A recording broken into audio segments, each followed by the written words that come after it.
Well, Juan, as expected after an incident like this, world leaders are expressing sympathy and solidarity with the UK and victims of the attacks. Germany, India, Australia, Pakistan, and many other countries all condemning the attacks.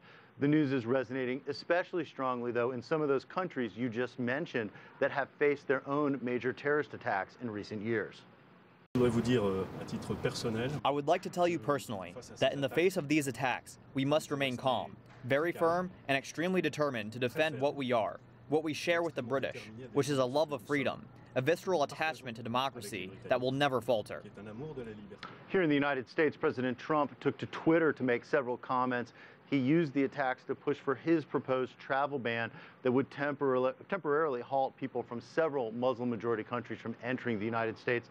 And he tweeted this, quote, "We must stop being politically correct and get down to the business of security for our people. If we don't get smart, it will only get worse."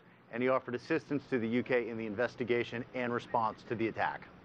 But we know that ISIL and Al-Qaeda know that it has gotten harder for them to operate in the West and hatch large-scale complex plots like we saw on September 11, 2001.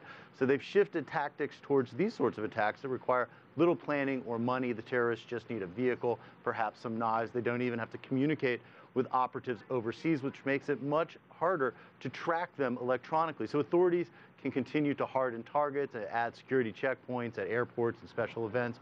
But security forces struggle with having enough resources to track everyone on their radar, and there will always be so-called soft targets out there.